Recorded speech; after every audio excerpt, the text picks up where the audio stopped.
Muito bem, meus caros, muito bem. É um prazer estar aqui de novo com vocês para este novo vídeo. E hoje nós vamos fazer um vídeo diferente, né? Hoje eu trouxe um casal de alfabetizadores, né? Um casal que faz homeschooling, né? Um casal que faz educação domiciliar há muitos anos, são muito experientes, né, nessa área, e trouxe os dois aqui para a gente conversar a respeito dessa coisa que é a educação domiciliar, né, que causa tantas dúvidas, né, tantas críticas, às vezes causa até polêmica, né? Então, eu trouxe para vocês aqui hoje a Karen Mortian e o Silvio Medeiros, né? Olha, Silvio e Karen, é um prazer receber vocês aqui no canal e eu espero que com essa entrevista de hoje a gente consiga aí sanar a curiosidade dos nossos espectadores aqui, dos nossos assinantes do canal. Então, para começar, eu queria que vocês se apresentassem, né? Contassem um pouquinho da experiência de vocês, não propriamente como pais formadores, como pais educadores, mas a experiência profissional, educacional de vocês. Então vamos começar, pode começar. Tá bom. Então, meu nome é Silvio, né, Medeiros, eu sou publicitário, eu trabalho nessa área de comunicação há quase 21 anos, tá? Trabalhei em agências de publicidade até o ano de 2017. 2017 para cá, eu comecei a pisar um pouquinho mais no freio para ter mais tempo, mais autonomia de tempo para estar mais perto de casa, mais perto da família, justamente para a gente conseguir trazer uma experiência mais significativa de educação domiciliar, que nós já fazemos desde o ano de 2012, né? Então, desde 2017, eu tenho trabalhado como fotógrafo e diretor de cena, né? Então, produzo filmes para publicidade, faço faço fotografias e tudo mais. E a minha formação acadêmica é na Faculdade de Publicidade, Propaganda e Comunicação Social da PUC do Paraná, em Curitiba, né? Então, me formei lá em 2004 e estou aqui em São Paulo desde 2004. Agora, a Karen. Então, meu nome é Karen, eu sou casada com o Silvio e, deixa eu ver, eu sou formada em enfermagem e obstetrícia e tenho especialização na área de educação voltada para a saúde. E sou formada desde 1999. Eu trabalhei na área hospitalar por alguns anos, mas depois que a minha primeira filha nasceu, então eu decidi só ficar em casa com as crianças, que a gente achou que era melhor.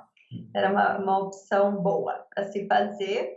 Nós somos casados há 16 anos e nós temos 5 filhos. 2 já são adolescentes, né? A gente tem uma de 15, uma menina, um menino de 12, outro de 10, um de 7 e a nossa caçula tem 5 aninhos. Muito bem, muito bem, muito bem. Agora, faltou dizer uma coisa, né? Quer dizer, o Silvio, ele é muito recatado, muito humilde, mas assim, o Silvio é um publicitário dos mais importantes aqui do nosso país, com vários prêmios internacionais, né? Então, assim, é importante situar o Silvio nesse contexto aí, não só da área de publicidade, mas nessa área de prêmios internacionais, que ele acumula aí um currículo significativo, né? Agora, eu chamei vocês aqui também pelo seguinte, porque eu vi que vocês lançaram esta semana um um material de pré-alfabetização, né? Um kit de pré-alfabetização. E eu tive a oportunidade de folhear esse material, tive a oportunidade de ver o material. E eu fiquei assim, extremamente surpreso com a qualidade do que vocês estão oferecendo. Assim, daquilo que eu conheço, que é feito hoje aqui no Brasil, me parece ser um material de pré-alfabetização mais completo e mais caprichado, né?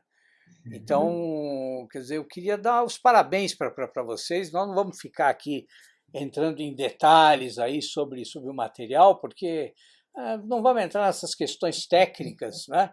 Metodológicas de ensino. Podemos até marcar um outro dia para vocês virem aqui de novo e a gente pode conversar a respeito dessas questões. Porque eu acho que há outros temas que são mais importantes e que despertam mais a curiosidade do meu público aqui, né? Mas, de qualquer forma, eu queria dar os parabéns a vocês por esse material incrível que vocês fizeram. Está muito bonito, muito bem feito.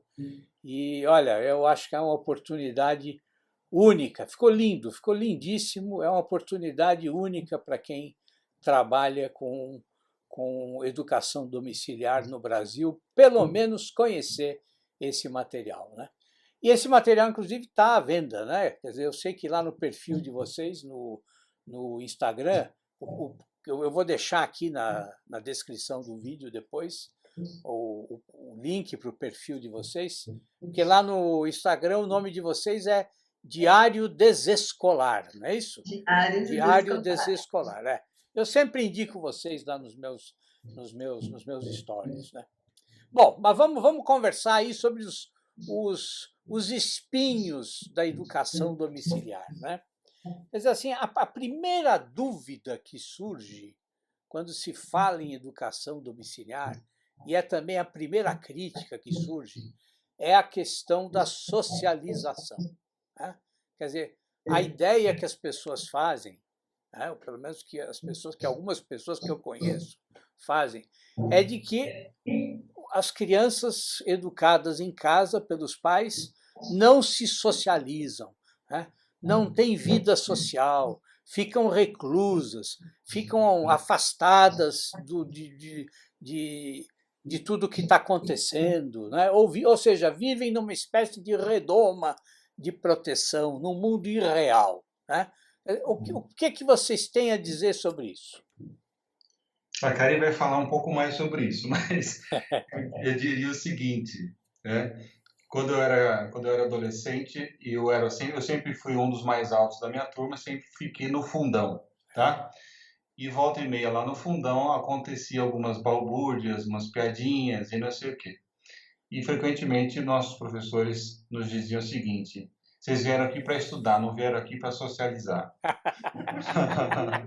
E várias vezes eu fui expulso da sala de aula com toda a justiça dos professores, justamente por excesso de socialização. Mas a gente se pergunta realmente, será que o objetivo fundamental da escola é estudar, aprender ou socializar? Mas fala lá, Karen.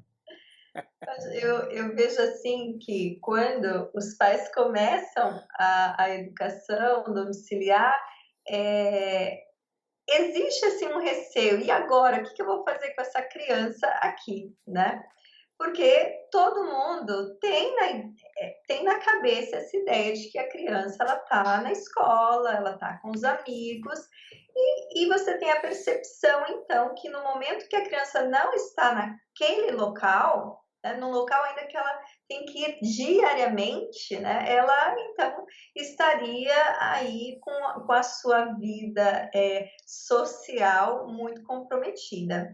E, na verdade, o que acontece à medida que a experiência com a educação domiciliar vai acontecendo, você começa, então, a romper com esses mitos, porque você percebe que o seu filho, na verdade, ele está muito mais livre por uma socialização, né, por esse ato de estar com a comunidade, de forma muito mais abrangente e, na verdade, no mundo real.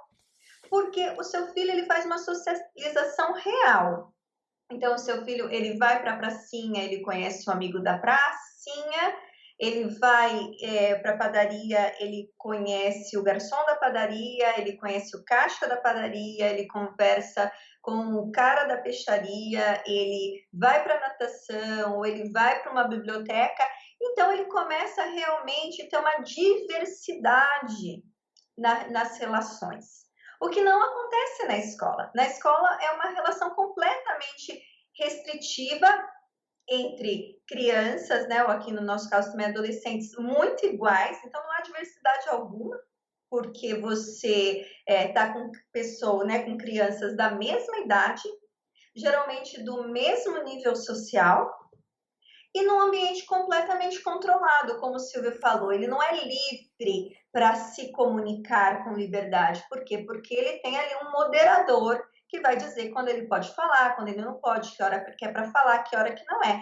Então, à medida que você vai amadurecendo e conhecendo a educação domiciliar, você realmente percebe que isso é um mito. E também você, né, rompe com essa ideia de que ali é o único lugar, como se existisse uma exclusividade dessa tal socialização ser, né, na escola e não em outros ambientes, né? Então a gente limita aí a socialização para um ambiente único, mas é natural que as pessoas tenham esse tipo de, assim, de dificuldade de compreender, né? Até porque todo mundo, quando vai criar um juízo sobre socialização, elas vão buscar isso, especialmente na sua própria experiência, e 99,99% né, dos pais que estão com filhos em idade escolar, né, a partir de 4 anos, quando pensa na sua infância, obviamente vai lembrar que a grande parte dos seus amiguinhos era composto de pares da sala de aula, que nem sempre eram os melhores amigos dele, mas que ele tinha que conviver todos os dias e conviveu ao longo de pelo menos ali uma década, às vezes 15 anos, né? Sim. Então, é difícil para as pessoas também imaginarem um futuro diferente para os seus filhos baseado numa experiência que eles não tiveram. É a única referência, na verdade. Exatamente. Agora, isso faz com que a decisão, né, de passar a educar os filhos em casa, né, quer dizer, seja assim um ato de grande coragem, né? Quer dizer, como é que nasceu essa opção para vocês? Como é que vocês começaram a pensar nisso? Como é que foi tomar essa decisão e começar a fazer isso? O senhor vai explicar. Tá bom. Então, nós iniciamos, de fato, oficialmente o homeschooling em 2012, né? Então, são 9 anos de homeschooling. Hoje em dia, até o assunto já é mais circulado, já teve matéria no Fantástico, se você digitar no Google vai ver também menções aqui no Brasil, mas isso lá em 2012 era uma coisa completamente nova, né? Que a maior parte das pessoas jamais tinham pensado, inclusive, nessa modalidade. A nossa filha, na época, a Isabela, até tinha uma fotinha dela aqui, ó, dela e do Samuel. Quando eles tinham essa idadezinha aqui, os dois iam na escola, né? Engraçado, a partir do seu filho já tem 1 ano, 2 anos, você começa a sofrer uma pressão social muito grande, né? Quando que o filho vai para a escolinha, né? A gente ainda se considerou bastante resistentes, porque nós colocamos a Isabela na escolinha com 3 anos de idade. Porque a pressão era para colocar já na creche, né? Com 6 meses e a Karen voltar a trabalhar e tudo mais. E tudo bem para as famílias que fazem essa opção, né? Mas a Isabela foi para a escola com 3 aninhos de idade, depois o Samuel entrou também, e a Isabela foi até os 7 anos de idade, então ela ficou 4 anos, né, escolarizada. Não, 6, né? Acho que foi 6. Não, foi quase 7. Quase 7 anos, exato. E é engraçado, porque teve uma vez, essas coisas, essas grandes decisões, elas não são do dia para a noite, né, Rodrigo? Claro. É multifatorial, é como um acidente de avião, né? Nunca é uma falha, né? É um conjunto de de fatores, né? Eu me lembro uma vez que eu fui na escola da minha filha, não na última escola que ela estudou, e aí um menininho falou assim, olha, os pais da Isabela, que o Felipe beijou. E a Isabela tinha, sei lá, 4 anos, 5 anos. E a escola inteira sabia que a Isabela tinha levado um beijo de um menino. A gente nunca, não fomos comunicados. É um assunto relevantíssimo para você conversar com uma criança, não é? Claro. E então você vê, né, as coisas, você começa a ficar um pouco ressabiado com algumas coisas. Por mais comprometido que eu esteja com a escola, eu não sei se isso aqui realmente é uma via de mão dupla. Claro. Mas o fato é que a nossa filha, ela mais velha, quando ela estava prestes a completar 7 anos de idade, a gente percebia que ela não conseguia firmar na alfabetização. Então, os amigos da sala de aula dela, grande maioria, imensa maioria, já estavam lendo bem, e ela não conseguia firmar nisso. Muitas finais de semana, a gente passava sábado e domingo inteiro com ela, passando pelas palavrinhas, ensinando, e aí quando chegava na segunda-feira, parecia que num passe de mágica tudo aquilo tinha desaparecido. A gente começou a ficar angustiado, a gente conversou com a dona da escola, que é muito amiga nossa, uma escola excelente, a gente inclusive recomenda, e o que ela dizia? Olha, é o tempo dela. E grande parte das crianças é o tempo das crianças, mas não era o caso da Isabela. A gente começou a desconfiar de que ela tinha algum tipo de dificuldade e começamos então levamos ela num pediatra. O pediatra falou, com essa idade dela é absolutamente normal ela ter essas dificuldades, mas como a gente já tinha um certo protagonismo, a gente já estava ensinando, alfabetizando ela também junto com a escola, a gente percebia, por fato, por experiência, que não estava tudo certo. Não era natural, não era assim, o esperado. Você passar sábado e domingo, a criança chega no domingo à noite, ela aprendeu tudo, e na segunda de manhã não lembra mais o que é o som do A, o som do E, o som do O. Então a gente procurou a Associação Brasileira de Dislexia, e que é uma entidade extremamente séria e competente e multidisciplinar. Então, a Isabela passou por uma série de avaliações com neurologistas, pedagogos, psicopedagogos, fonoaudiólogos, e depois de 6 meses de baterias de exame, chegou a um diagnóstico de que ela tinha, de fato, uma dislexia de moderada a severa, né? Dislexia, como vocês sabem, não é algo que tem cura, Sim. mas que impõe grandes desafios. Eu me lembro muito bem uma das diretoras dessa associação chegar para a gente e falar, olha, vocês precisam estar preparados porque não há nenhuma escola no Brasil preparada para crianças com dislexia. Nossa. Né? E isso foi um choque para a gente. Claro. Porque a gente sabia o que a gente ia enfrentar. Naquele momento, a gente precisava de um ensino personalizado, uma atenção voltada às necessidades dela, de como ela aprendia. Ela não podia mais passar por esse conjunto, né? Todas as crianças aprendendo igual. Ela precisava ali de vias que ela pudesse acessar. E a gente sabe que essas vias, né? Claro, pela própria característica da escola, é difícil você dar uma atenção muito específica, voltada para uma criança que precisa, né, de algo personalizado. E a partir desse momento, nós já tínhamos uma família amiga que fazia educação domiciliar, que tinha vindo da Espanha, que fazia, e a gente já gostava muito, né, de como era a rotina dessa família, de como era o estilo. Então, a gente até fala que a educação domiciliar ela é mais do que só do que educar em casa. Ela é um estilo de vida, né? A família ela tem essa característica, né, de amor pelo conhecimento, sabe, Rodrigo? Não é uma coisa assim, nossa, vamos educar em casa e pronto. É muito mais do que isso. É uma vontade. E tem que ter uns pré-requisitos, inclusive, assim, de até emocionais. Parece uma decisão muito racional, mas você tem que realmente gostar muito de estar com os filhos, você tem que ter prazer de estar em casa com eles, você tem que ser uma pessoa que ama sanar as dúvidas que as crianças têm. Inclusive, uma pesquisa que eu li recentemente diz que crianças aí na primeira infância fazem até 200 perguntas por dia para os pais. Então, alguns pais enlouquecem. Então, não recomendamos o homeschooling. Se você gosta de responder pelo menos metade dessas 200 perguntas por dia, provavelmente o homeschooling é para você. Né? Então, a partir daí, né, já tendo, por isso que é importante às vezes você ter uma família que te inspire, né? Então, a partir dessa inspiração, a gente falou, poxa, acho que dá então, né? Porque a gente via ali que era um contexto muito orgânico, tudo acontecia assim com muita leveza. Então, a gente falou assim, vamos tentar? Vamos tentar. Quanto tempo? Vamos dar 6 meses. 6 meses. Tá bom, 6 meses.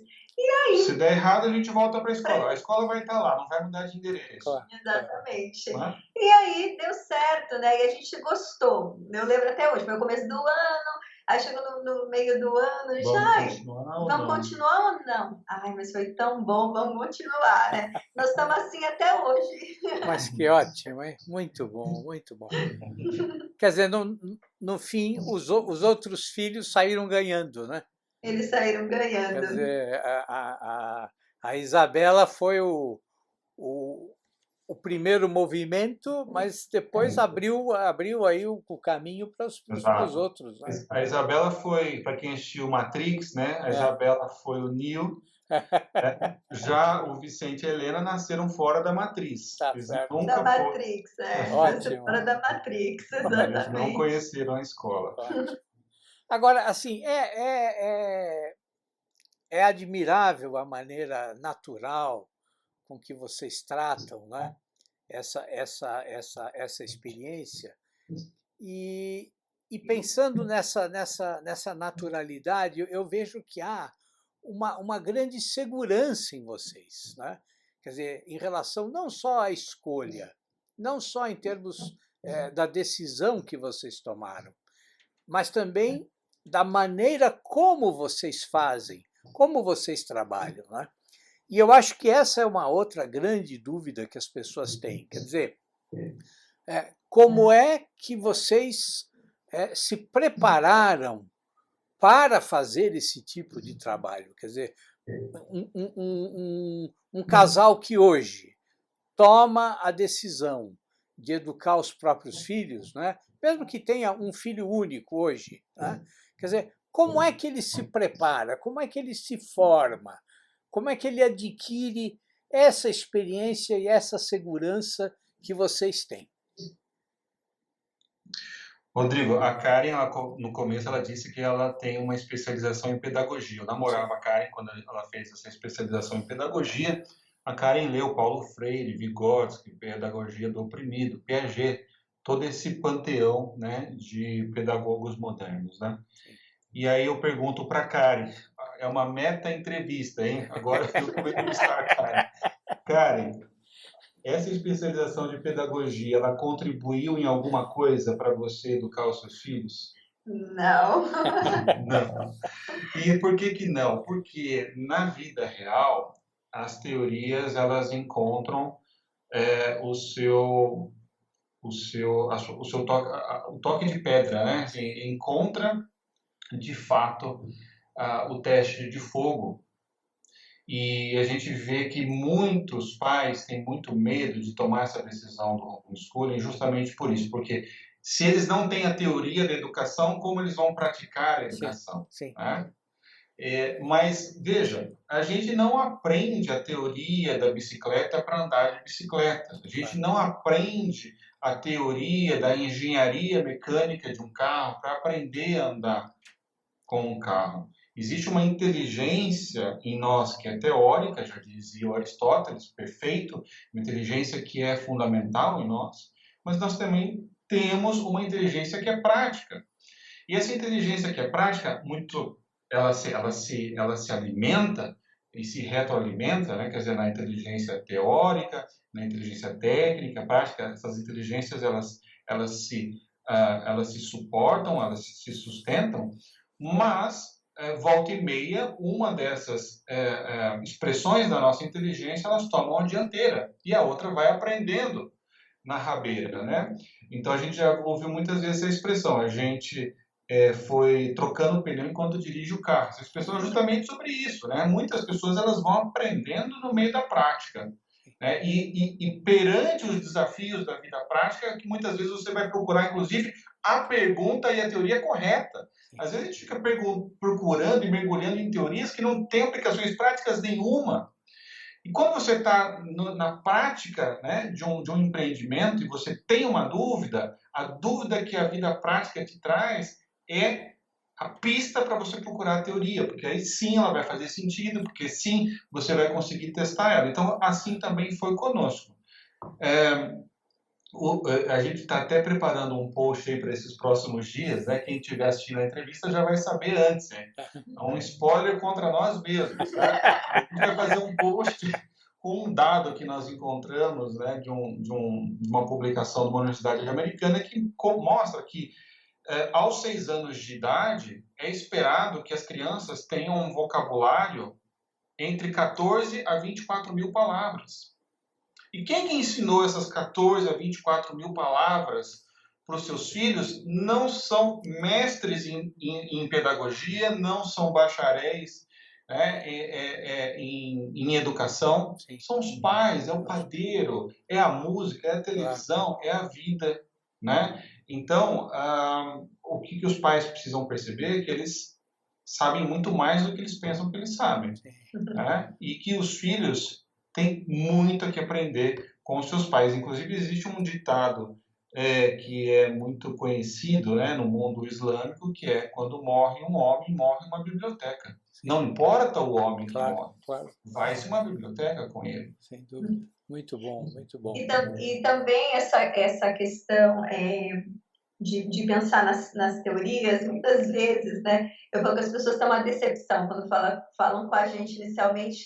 Em que sentido? Elas falam assim: nossa, o que você leu para se preparar para o homeschooling? Eu falo assim: não li nada. Eu não li absolutamente nada, né? Por quê? Porque essa importância, eu brinco que essa família era o nosso livro aberto. Sim. Eles valiam mais do que qualquer livro. Então, essa referência, né? Então a gente tinha uma referência de quem fazia. Então, assim, a gente poderia até ir atrás, qual tipo de homeschooling existe, quais, né, são aí os seus idealizadores, mas assim, para aquela situação, não fazia diferença para a gente, porque a gente via que a vivência familiar, ela é muito orgânica. E você vê hoje o quê? Então, quando você pensa no conhecimento de uma criança de 6, 7 anos, 8 anos, os pais, eles só têm essa ideia de um conhecimento, esse conhecimento que está formatado Sim. ali no material didático. Sim. Né? Esse conhecimento parece que ele não está fora daquele livro.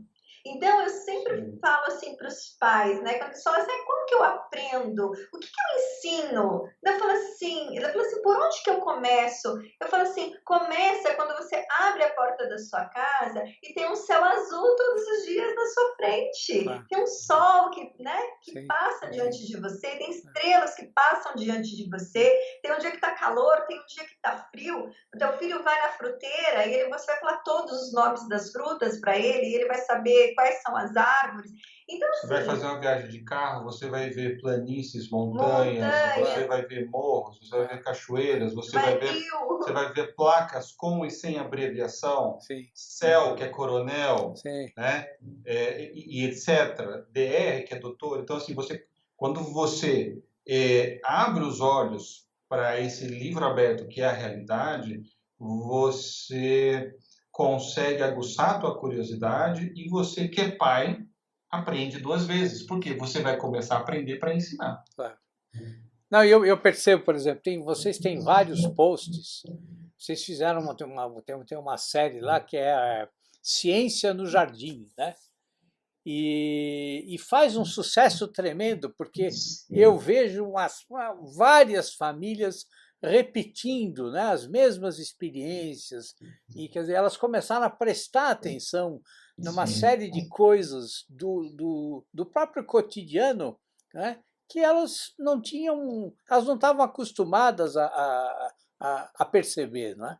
Sim. E vocês, com essa série de posts, começaram a mostrar que é possível você estar atento a uma série de detalhes e, a partir deles, educar os filhos, não é?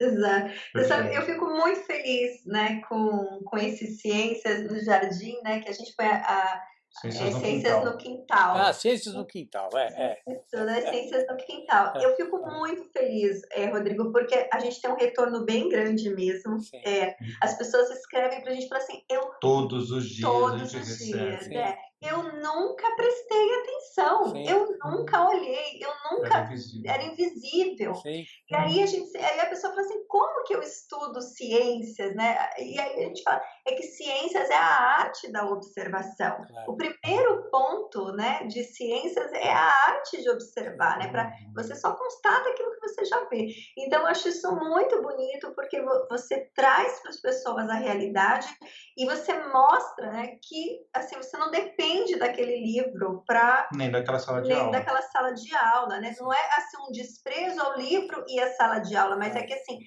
o livro e a sala de aula, ele não tem exclusividade. Claro, claro. Não, inclusive porque, assim, daquilo que eu acompanho, né, quer dizer, os filhos de vocês leem e leem muito, né? Uhum. Sim. Assim, daquilo que eu vejo que vocês colocam lá, há uma semana vocês colocaram, acho que as listas de livros que as crianças leram a cada ano e tudo, e assim, é um volume imenso, quer dizer, inclusive a própria Isabela, que tem esse problema que vocês falaram, mas assim, ela superou completamente isso e ela se tornou uma leitora aí, né? Sim. Quer dizer, então Ela é experiente, né? Hoje, assim, ela é uma leitora, vamos dizer assim, né? Ela De é uma, acordo com a idade. exato. E ela é uma leitora que, eu falo isso com toda segurança, ela leu mais clássicos do que eu li a minha vida toda, tá? Então, assim, e isso é uma coisa interessante também. Quando você tem um objetivo claro para começar a educação domiciliar, eu não me meteria a fazer a educação domiciliar para ver o que tem lá, entendeu? sim, Assim, você tem que ter um propósito claro. No claro, nosso caso, isso nos ajudou muito, porque a Isabel, assim, vejam, a nossa dificuldade educacional foi o nosso principal motivador para fazer a educação domiciliar dar certo, sim, porque a gente não tinha que saber uma vasta teoria, a gente não precisava ter grandes, um grande repertório magisterial e pedagógico e clássico para iniciar o homeschooling. Eu estava até comentando com a Karen, tem muitas famílias que têm essa ideia, né? Primeiro eu preciso ter uma formação vasta, extensa e completa para depois eu tomar a decisão. Como sim, muitos casais, por exemplo, que só vão casar, estão namorando há 32 anos e só vão casar quando terminar de pagar a última prestação do apartamento financiado, né? Então, assim, em vez de começar antes e construir juntos, sim, né? Então, ainda prolonga ainda mais o tempo, né? Separados, porque vão construir separados. Mas, enfim. Então, no nosso caso, a gente não tinha que saber tudo isso. A gente tinha era que resolver o problema específico, que a nossa filha precisava ter uma experiência positiva com a linguagem, ela precisava superar a baixa estima que ela tinha de ser a última da sala de aula, de ser a menina atrasada, de não conseguir ler. E, de fato, ela, assim, a gente fala que educação não é competição, mas se você colocar no papel, é notável que aquela menina que chorava para ler o próprio nome, hoje lê 5.000 páginas ao ano, todos os anos, consistentemente, desde os 9, 10 anos de idade. Lê Chesterton, Dickinson, Júlio Verne, enfim, e lê, e a gente, Tolkien, e a gente tem que, inclusive, ser rígidos e dizer, pare de ler, porque agora não é hora de ler. Né? Então, essa é outra beleza também que a gente vê da educação domiciliar e que sempre nos deu muita tranquilidade. Assim como uma mãe, né, que fica grávida não precisa assim, ser uma grande doutora em educação infantil, né, não precisa ter o quarto da criança montado. Por quê? Porque ela ainda tem 9 meses para preparar tudo aquilo. Assim também, o pai e a mãe, ele tem que ajudar as crianças a aprenderem aquilo que corresponde àquela etapa do seu desenvolvimento. Ah, mas e física e química? O seu filho tem 4 anos, calma. Claro, Vamos ensinar para ele o som dos fonemas? claro. Quem sabe depois, na adolescência, eu não sei, talvez surja uma plataforma online, tem o YouTube, às vezes você conhece um professor particular, às vezes você conhece uma outra família que tem um pai que é químico e possa dar essa aula. Então, assim, vamos em partes, né? E sem ansiedade, porque a gente tem que resolver o problema de hoje, de cada dia. Sim. E também uma coisa que eu vejo que é interessante em relação à educação domiciliar, quando a gente fala, porque os nossos filhos leram, porque eles são leitores, né? Esse dia eu estava conversando com o Silvio sobre a rotina de uma estudante próxima da idade da nossa filha mais velha.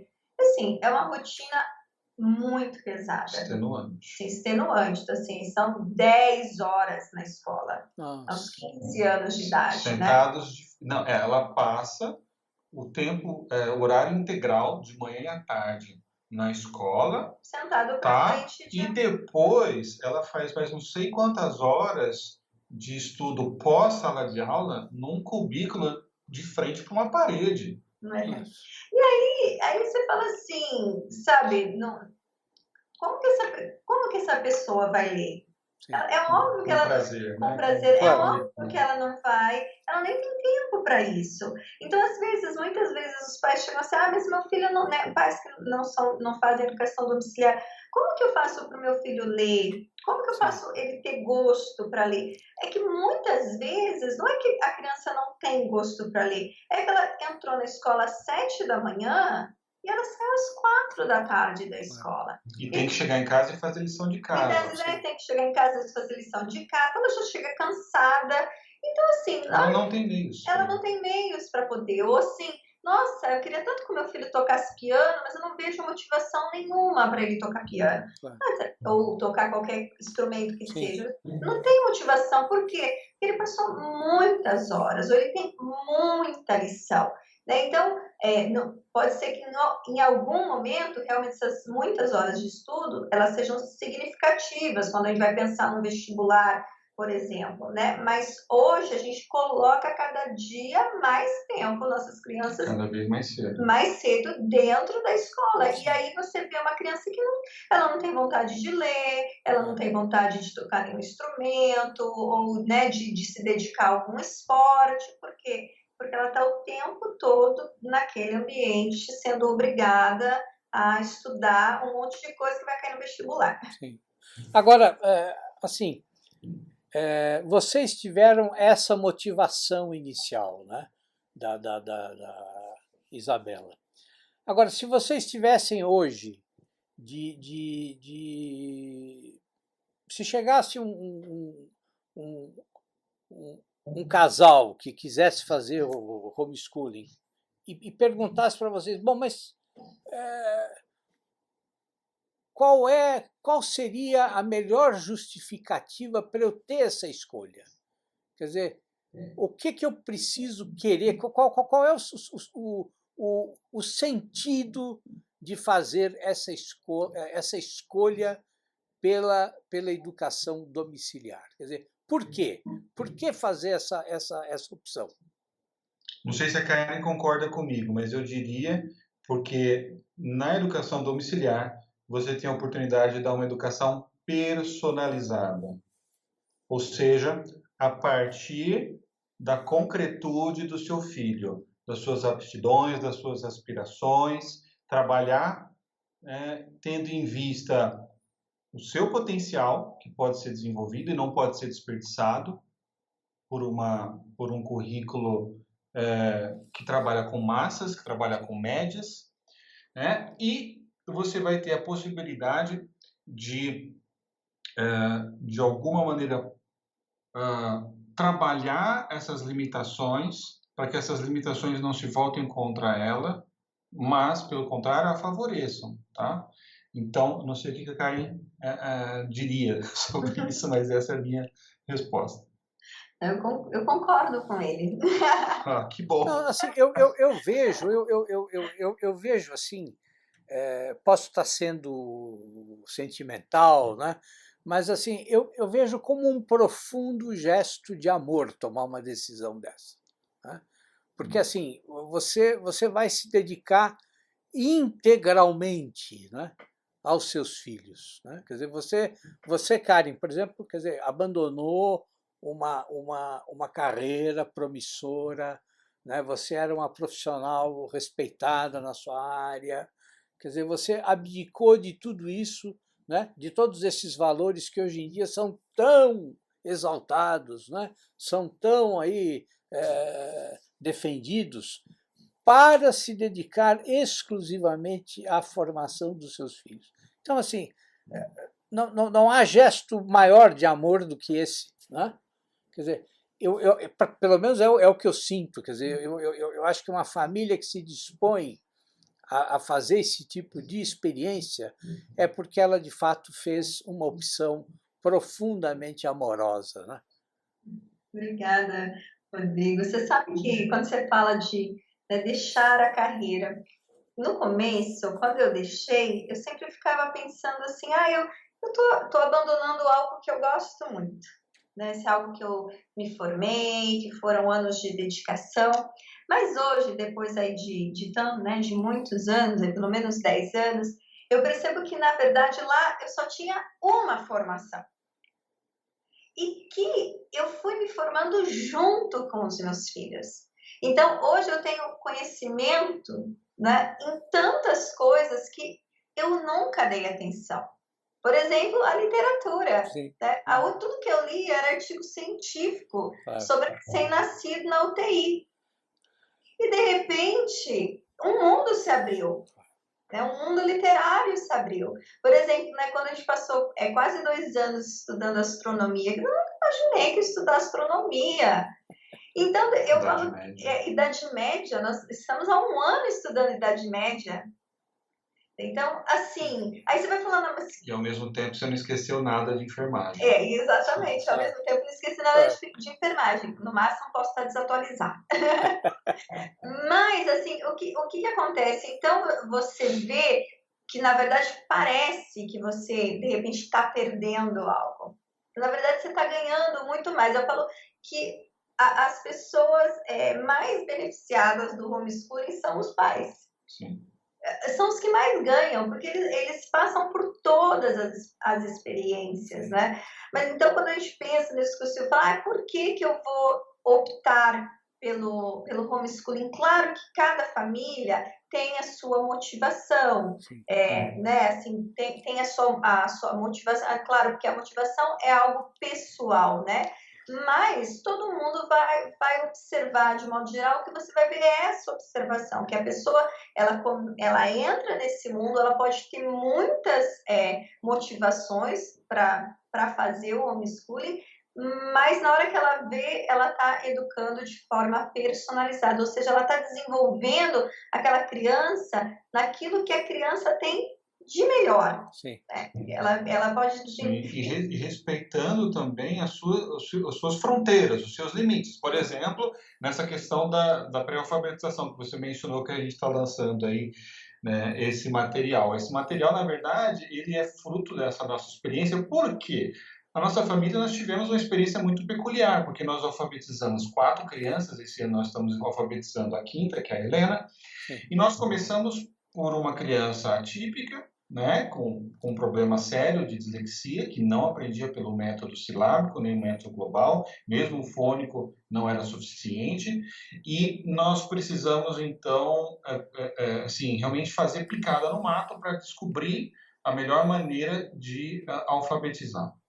Quando o Samuel nasceu, foi uma experiência completamente diferente. O Samuel praticamente se alfabetizou sozinho, com as poucas coisas que a gente dava para ele. Ele é uma criança muito intuitiva, é assim até hoje. Ele foi percebendo que a junção de determinadas letras formavam determinados padrões sonoros e ele já foi, por intuição, prevendo todos os sons a partir dessas uniões, depois veio o Davi, que também foi uma criança que aprendeu do jeito completamente diferente. A gente bateu um pouco a cabeça com o Davi para alfabetizá-lo, porque ele não era nem a Isabela, não era nem o Samuel, ele era o Davi, Claro. né? E tinha um caminho particular. O Vicente, né, a gente queria, a gente já dominava, digamos, já tínhamos alfabetizado 3 crianças, então acho que dá para a gente começar a alfabetizar o Vicente até um pouquinho antes. Mas ixi, o Vicente, quem olhasse de fora achava que ele era preguiçoso. A gente, né, colocava ele para aprender, ele cantava, ele fazia, olhava para cima. E queria subir na árvore. Subir na árvore. Então a gente tinha que caçar o Vicente, coisa que os outros 3 não precisaram. Então, veja, a gente foi percebendo na prática que não tem uma fórmula, que na realidade o que a gente precisa ter é muita prudência, analisar a circunstância, o filho concreto que está na frente de nós. Silvio, por onde eu começo o homeschooling? Sabendo o que ele sabe e sabendo o que ele não sabe. Isso você só consegue fazer com convivência, com presença. E a partir daí você vai traçar um plano de ação. Tá? Muito bom, muito bom, muito bom. Bom, agora vamos falar de um outro fantasma, né? Que todo mundo sempre comenta, que é a questão, bom, e essas crianças, como é que elas vão entrar na faculdade, né? Quer dizer, é possível uma criança que passa por essa formação domiciliar, né, ser aceita num curso universitário? Como é que funciona isso? Responde aí, Karen. Sim, é possível. Hoje, assim, hoje a gente já tem muitas famílias com jovens que estão na universidade e que, né, passaram uma vida toda na educação domiciliar. O que a gente vai perceber, né? Quando a gente entra na faculdade, a gente pensa assim, nossa, mas e se eu não tiver ali o meu, como que chama? O meu histórico escolar, como que eu vou fazer para entrar na faculdade? Então, assim, a gente tem essa ideia desse documento, né? Mas eu vou contar uma história que tem nada a ver com homeschooling, só para as pessoas saberem. Há muito tempo atrás, existiu uma moradora de rua que ela estudava nos jornais que ela dormia. E ela prestou a USP. E ela passou. Nossa, que interessante. Né? E aí, o que acontece? Como que a USP vai falar assim, minha filha, você não tem histórico escolar, aqui na faculdade você não vai fazer, sendo que ela passou no vestibular, né? Claro. A prova que precisava mostrar que ela era capaz de entrar na universidade, ela fez, e ela passou. Né? E era uma pessoa, assim, desprovida de muitas documentações. E, ok, ela, né, fez a USP, se formou. Então, eu gosto muito dessa história, uma história bem antiga. Então, você vai ver o quê? Que muitos jovens que fazem a educação domiciliar, eles passam na faculdade e depois eles vão arrumar a documentação formal. Existe um programa aqui brasileiro que chama Enseja, que ele dá os testes, né? Ele aplica os testes. E, assim, a partir do momento que a pessoa ela tem 15 anos de idade, ela pode ir lá e prestar o teste para ter o papel dizendo que ela está apta, como se ela tivesse feito, que era um antigo supletivo, lembra, sim, Rodrigo? sim, Antigo claro, supletivo claro. e tal. Então, ela tem, então, esse papel em mãos que ela está apta. Na então, prática, é uma certificação de conclusão de ensino médio fundamental. Isso. Tá? E depois, aos 18 anos, mesma coisa. Até 2 anos atrás, o Enem dava essa certificação. Mas, olha só, na atualidade, eu sempre penso assim, né? Você imagina que hoje, Rodrigo, uma pessoa que passe numa universidade e ela não, se ele fosse impedida de entrar porque ela não tem histórico escolar, eu fico só imaginando o problema de discriminação. Claro. Né? Você imagina assim, você vai discriminar uma pessoa que passou no vestibular, que provou que pode estudar naquele local, sendo que porque ela não tem um papel escrito as notas dela de uma vida toda. Isso não faz sentido nenhum, né? Quer dizer, é perfeitamente possível, então, quando Sim. chegar na idade certa, ela prestar o Enem, por exemplo. O Enem ou o Enseja, que é uma Enseja. prova mais fácil do que o Enem e feita justamente para isso. Digamos assim, o Enem é feito para você entrar na universidade. O Enseja é feito para você Se se certificar. certificar do ensino médio e fundamental. Compreendi. Então, Até 2 anos atrás, se eu não me engano, 2, 3 anos atrás, o Enem dava a prova, né, que você conseguia entrar na universidade e, ao mesmo tempo, ele certificava. Hoje, o Enem não certifica mais, ele te dá a oportunidade, mas ele não certifica mais. Mas esses dias eu recebi um recado de uma mãe, só para as pessoas ficarem bem tranquilas, de uma adolescente, né, uma jovenzinha que passou a vida toda em casa e foi aceita em 3 universidades Que maravilha. americanas. Poxa vida, que maravilha. Muito bom. Agora, então, tem aquele outro fantasma, né? Que todo mundo fala. Quer dizer, mas não é proibido fazer homeschooling no Brasil? Vocês não são perseguidos?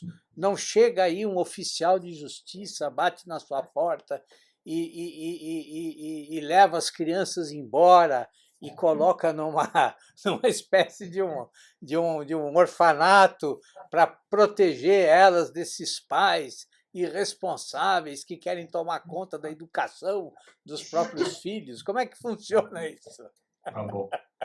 Deixa que eu falo aqui, olha. Sim, as pessoas é uma das perguntas aí que está no top 3 das perguntas que as pessoas fazem para a gente, mas não é proibido, né? Na realidade, não há regulamentação no Brasil em nível federal a respeito do homeschooling. O que nós temos são, como posso dizer, certas lacunas jurídicas. Nosso ordenamento jurídico ele não permite e nem proíbe o homeschooling. O que a Constituição vai dizer? Que a educação é direito da criança e é dever do Estado e da família. Então, perceba que existe uma certa ambiguidade, porque o pai e a mãe que estão assumindo o protagonismo da educação dos filhos estão cumprindo o seu dever. E, do nosso ponto de vista, estão cumprindo o seu dever em subsidiariedade, ou seja, em cooperação com o Estado, porque, inclusive, ele está desonerando o Estado, né, colocando o próprio dinheiro, o próprio tempo para educar os seus filhos e deixando uma vaga para a criança. Então, há alguns anos atrás, algumas famílias eram assediadas. O que acontece é que algumas famílias, às vezes, elas recebem denúncias, normalmente de familiares. Às vezes, por exemplo, pais divorciados. A mãe quer fazer o homeschooling, e aí o pai da criança que não concorda vai e faz uma denúncia para a avó, para o conselho tutelar.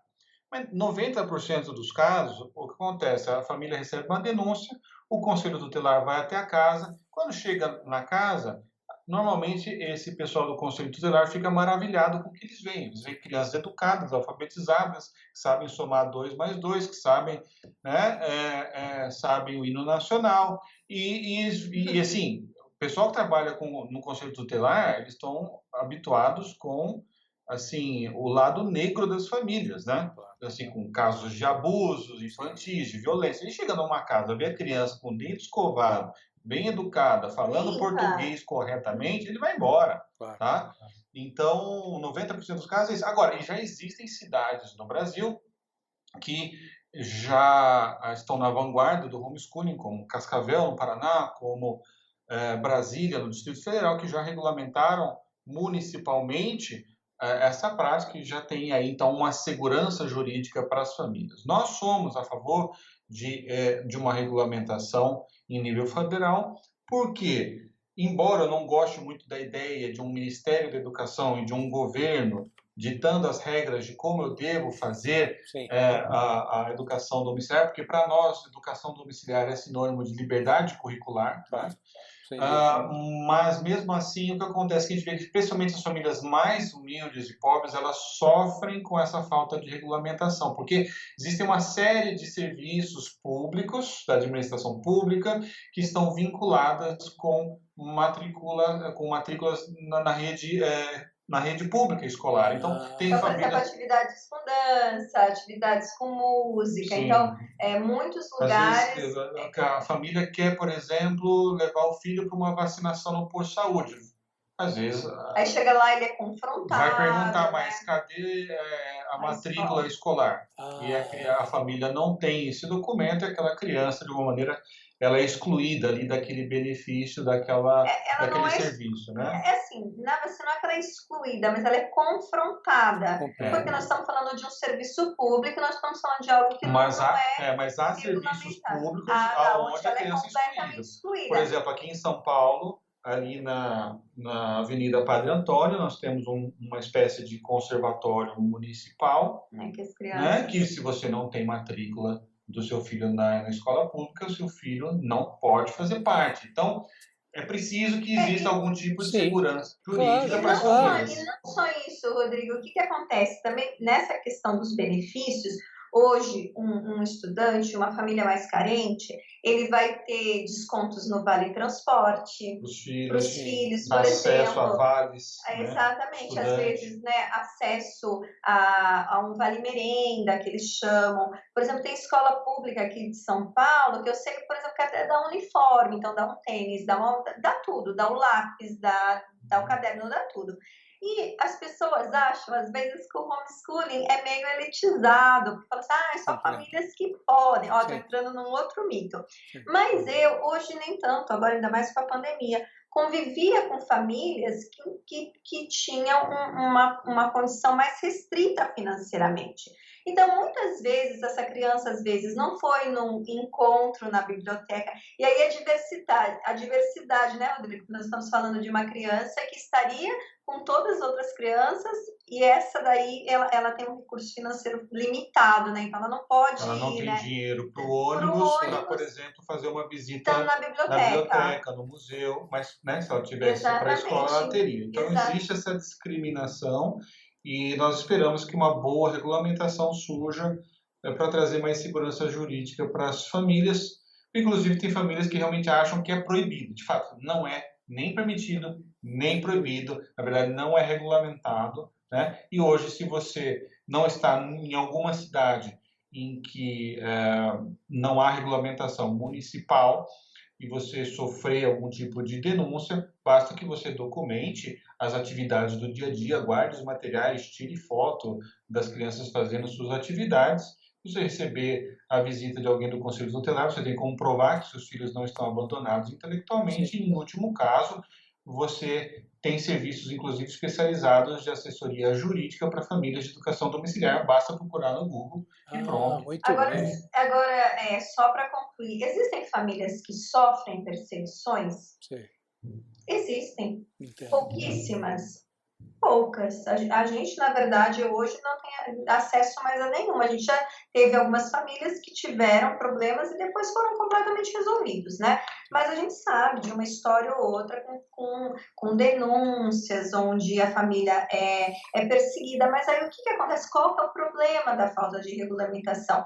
Porque daí fica por conta da interpretação do juiz. Claro, claro. Né? Então, assim, se aquele juiz gosta, ele vai ser favorável. Aquele que não gosta vai ser contra, porque ele não tem ali algo para uma referência, né? Olha, mas desde que o STF julgou o caso, né, esse tema do homeschooling e disse, né, como, enfim, um consenso final ali do STF de que não era inconstitucional a prática da educação domiciliar e que cabia não ao jurídico, mas ao legislativo tratar do assunto, eu diria para você que nós nunca mais ouvimos falar de nenhum caso de família sendo assediada em nenhum lugar, tá?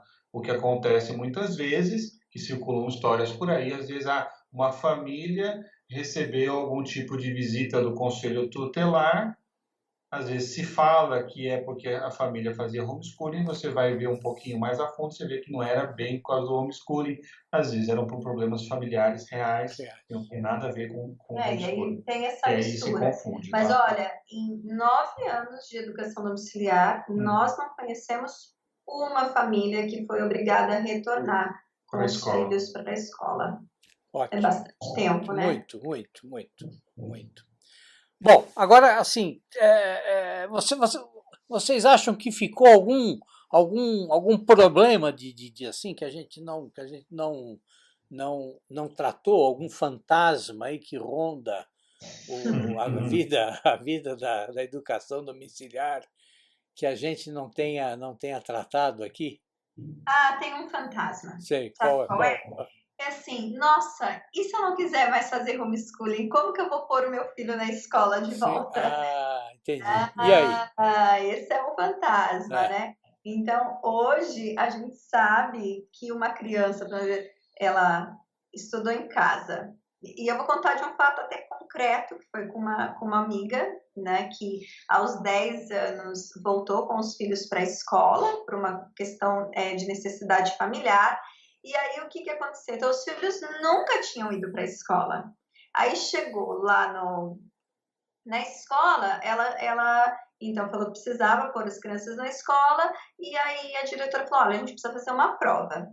E é interessante que eles fizeram a prova.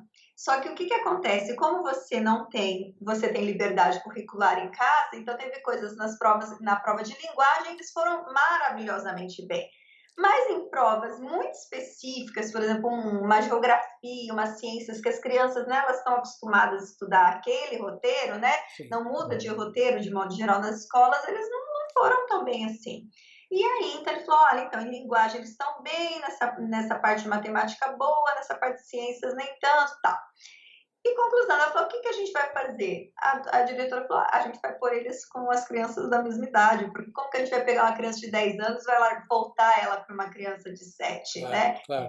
Sim, você não consegue mais hoje, como era no passado, às vezes colocar uma criança que aí tem alguma dificuldade lá com crianças super pequenas, né? Então, até o que acontece é o seguinte, por causa desse modelo da aprovação sistemática, automática, que já está em vigor, né, há muito tempo, o que acontece é que as crianças elas são, digamos, obrigadas a conviver com os seus pares, com crianças da mesmíssima idade, né? Então, na prática, assim, na teoria, na verdade, uma escola pode reprovar um aluno e fazer ele repetir, mas ele vai ter que justificar isso. E tem uma burocracia muito grande, tem um desgaste político com secretaria de educação, com pais, com famílias. Na prática, acaba dando ali uma prova final, não passa na prova final, faz um trabalho, não passou no trabalho, faz uma outra atividade, até chegar numa nota lá e pronto, e passa a criança, tá? Então, assim, claro, a gente está falando aqui do pior cenário, Sim, tá? sim, Do claro. pior cenário. Mas, assim, gente, eu vou falar uma coisa aqui de coração. Nós sempre dizemos, nós não somos anti-escola, tá? Mas a situação da educação do Brasil dentro das escolas, ela é triste, ela não é boa. Nós sabemos que o Brasil ocupa os piores lugares nos rankings internacionais de educação. Não é segredo nenhum, né? Não é nenhum segredo, tá? Nós conhecemos escolas boas? Conhecemos. Nós colocaríamos nossos filhos em algumas dessas escolas boas? Colocaríamos até. Talvez até coloquemos algum dia no futuro. A questão não é essa. A questão é que para 90% da população, a experiência escolar é muito empobrecedora do ponto de vista da formação da criança. Sem dúvida. Tá? Então, o que eu costumo dizer, e repito aqui em público, para um pai e para uma mãe que amam seus filhos profundamente, que tiram a comida da própria boca para alimentar os filhos, que dariam a vida pelos filhos sem pestanejar, como nenhum professor, como nenhum diretor de escola faria por essas crianças.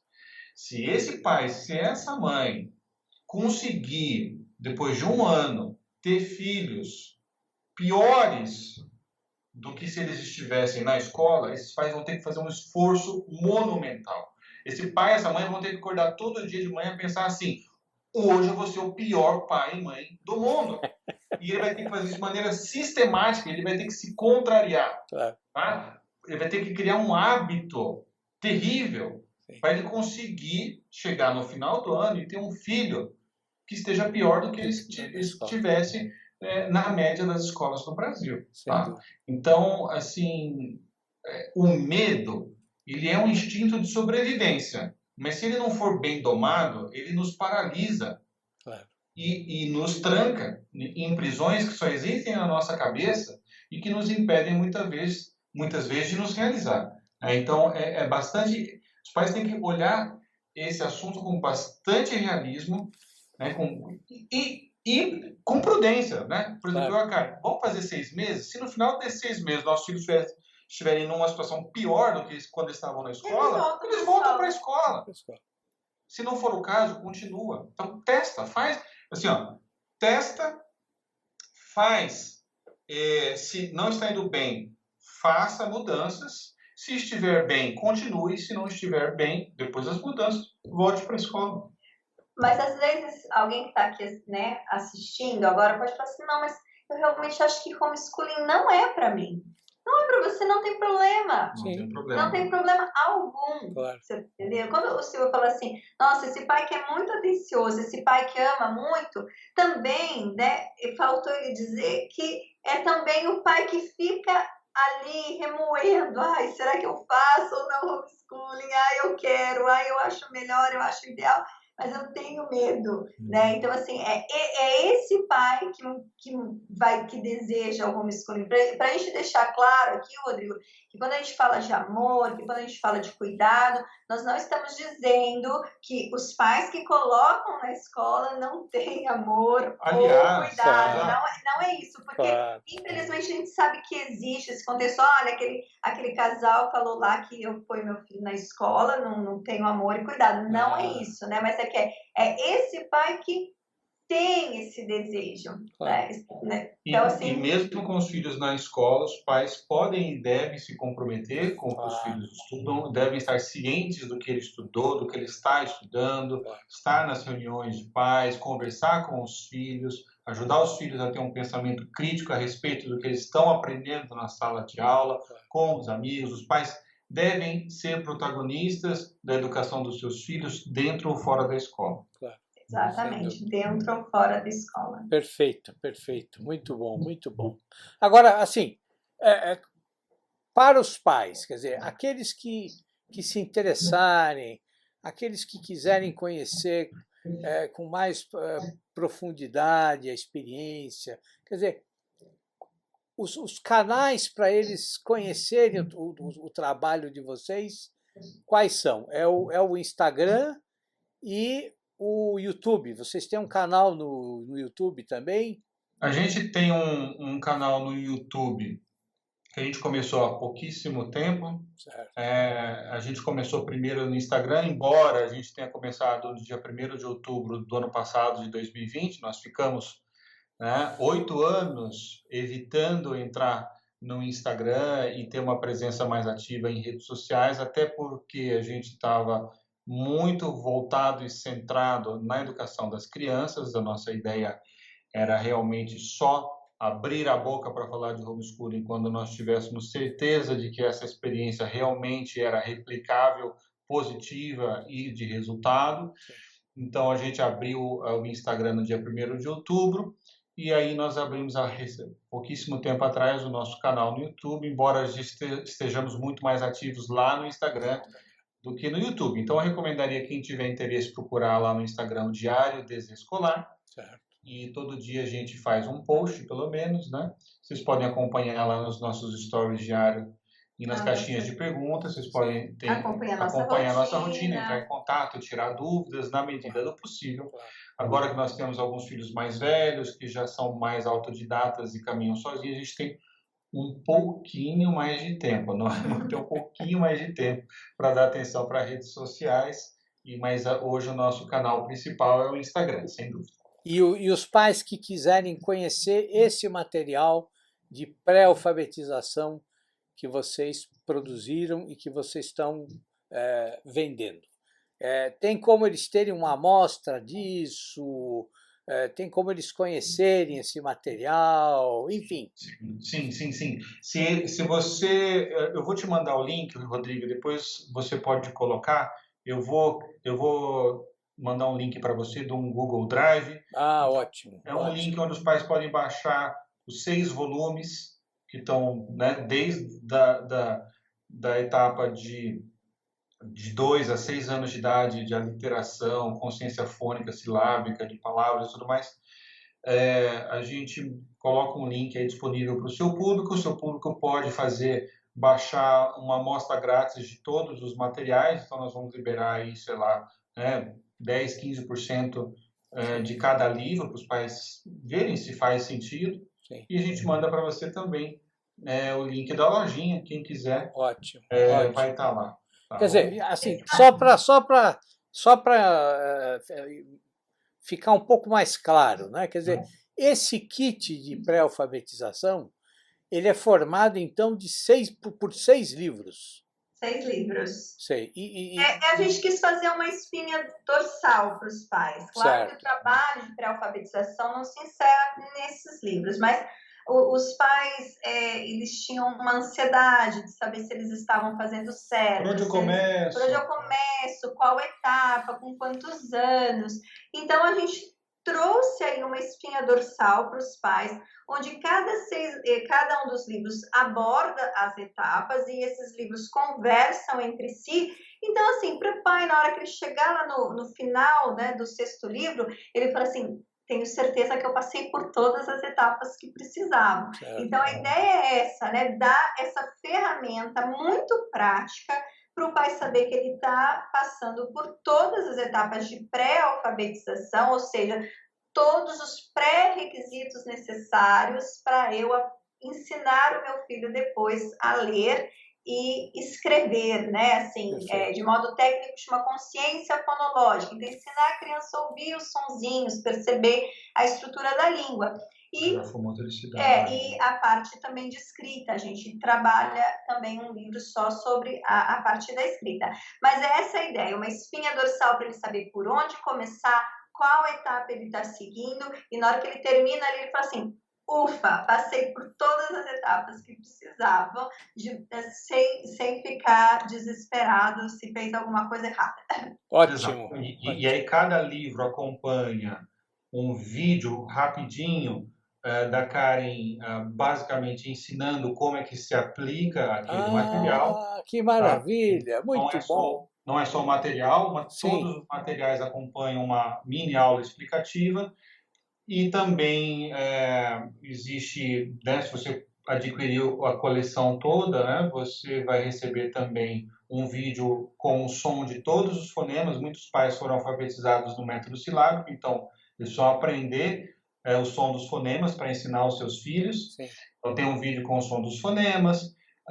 Nós temos também um livro de cantigas, parlendas e poemas, em que nós trazemos algumas cantigas que foram trocadas por músicas da Galinha Pintadinha, né? Então a gente resgatou alguns boas músicas e cantigas da tradição popular brasileira, e acompanha também um vídeo gravado num estúdio aqui perto, onde a Karen canta. Que ótimo! Cantigas, né? Cantora! Muito bom! Também uma aula revisão sobre fonemas, dígrafos e letras. Essa já é uma aula de 20 minutos, onde a Karen, então, situa o pai e a mãe nesse universo. É uma coisa bem prática mesmo. Por isso que tem essa aula, assim.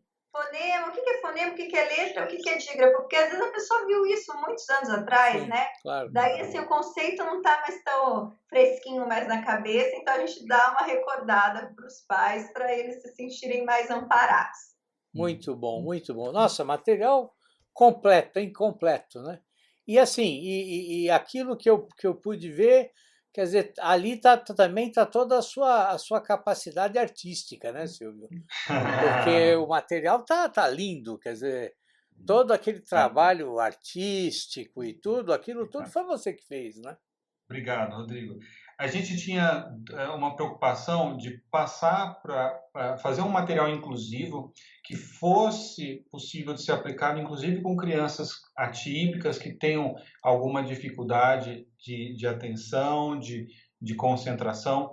Então, nós fizemos um material extremamente limpo, né, que evita todo tipo de dispersão. Então, no máximo 2 exercícios por página, sempre a mesma fonte, uma unidade de cor, uma unidade tipográfica, uma unidade visual, inclusive de ilustração, uma coisa que a gente colocou tudo que a gente gostaria de ter encontrado e não encontramos nos inúmeros materiais que nós compramos dos nossos filhos. Então, a gente procurou fazer um material que despertasse a imaginação, que também estimulasse a intuição das crianças, não fosse nem óbvio demais, nem, digamos, abstrato demais, fosse na medida realmente para as crianças de hoje em dia, tá? E então a gente está muito satisfeito com o acabamento final do ponto de vista também artístico. A gente acha que a gente chegou num material bastante feliz e que ajuda especialmente essas crianças que têm dificuldade de concentração a centrar numa imagem grande,